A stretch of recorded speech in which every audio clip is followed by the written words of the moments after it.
Alright, so in this video we'll be discussing the difference between indication and contraindication in the therapeutic setting and how they apply to the massage therapy field. So let's go ahead and dive into this information.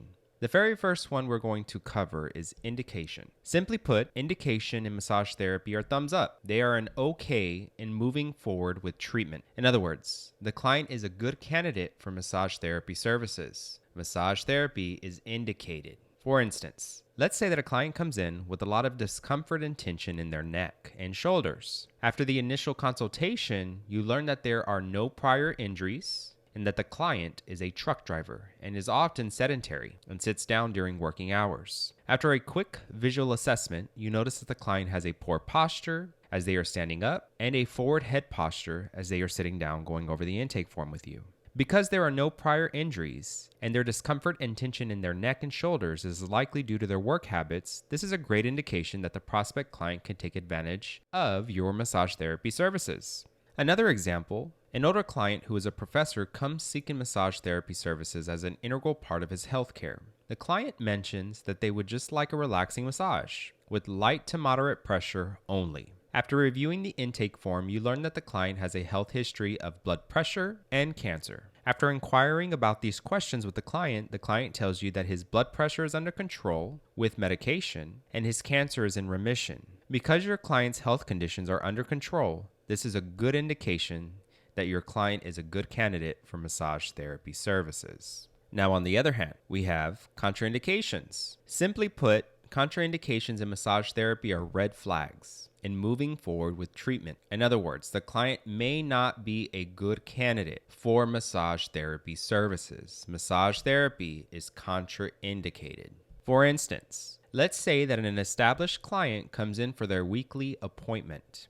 However, they seem a little bit off, a bit pale, and they appear flushed. And after questioning the client on how they are doing today, they mention that they aren't feeling too well and are hoping this massage will help them feel much better.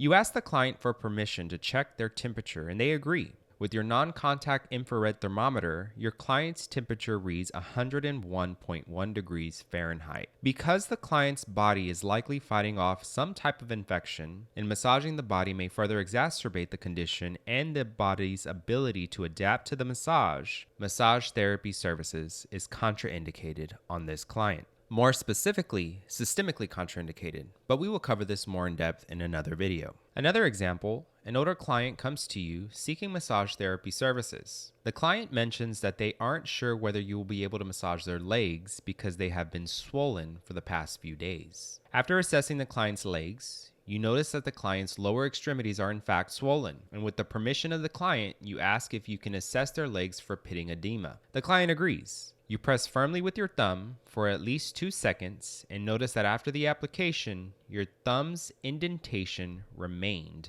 on the client's leg. Because the client has pitting edema, there is an excess in fluid in the body's tissues, and the client may likely have poor circulation. Massaging the body may further exacerbate this condition and the body's ability to adapt to the massage. I would argue that massage therapy services is contraindicated on this client, more specifically, systemically contraindicated, at least until we know exactly what the cause for this edema is. Now, we will cover this more in depth in another video. It is a tricky condition when it comes to contraindications.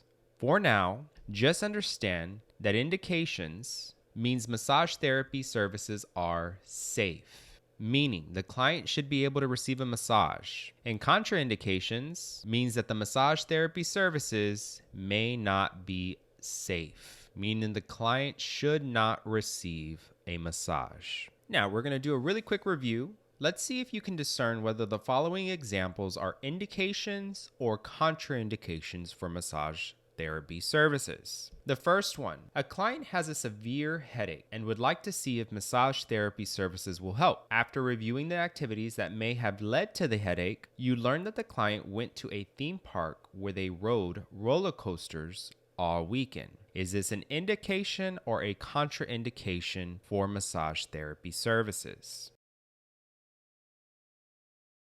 So if you said contraindication, you are correct. Massage therapy services are unsafe, at least until we know what's going on. But the key word here is a severe headache. Severe. So something's going on, especially after we find out that this client went to a theme park where they rode roller coasters all weekend. And then for some reason, now they have a severe headache. So we would want them to go get checked first before we even decide to do a massage on the client. Next question. A client was referred to you by their chiropractor. In the referral, the chiropractor explains that the client complains of a lot of tension headaches and would like to see if massage therapy services will help alleviate some of this tension. After the initial consultation, you learn that the client is a professional transcriptionist and they spend hours in front of their computer typing. Would this be considered an indication or a contraindication for massage therapy services? So if you said an indication, you are correct. From the looks of it, it seems like this is safe. We understand that the client is a transcriptionist, meaning that they are in front of the computer for many hours a day typing. And they may not be sitting correctly for all of those hours. They may have poor posture, and it's probably the reason that it's leading to tension headaches. So we can definitely try to help this client out. Next question. A client comes in with a cut on their hand and it has a bandage over it. After reviewing the cause for this cut, the client tells you that they were cooking and accidentally cut their fingers. Would this be considered an indication or a contraindication for massage therapy services? This is considered a contraindication for massage therapy services, more specifically a local contraindication. Now, if you are interested in knowing the difference between a local contraindication and a systemic contraindication, I would encourage you to watch the next video where I will explain the difference between the two. For now, make sure that you know the difference between an indication and a contraindication. It is more than likely that you will see these terms on the MBLEx. Remember that client assessment, reassessment, and treatment planning are 17% of the MBLEx, meaning that there will likely be 17 out of 100 questions on materials like this. So make sure you know this stuff. As always, feel free to reach out to me with any questions about this material. My email is in the About Me section of this YouTube channel. Y'all have a wonderful week ahead, and I will see y'all in the next video. Y'all take care.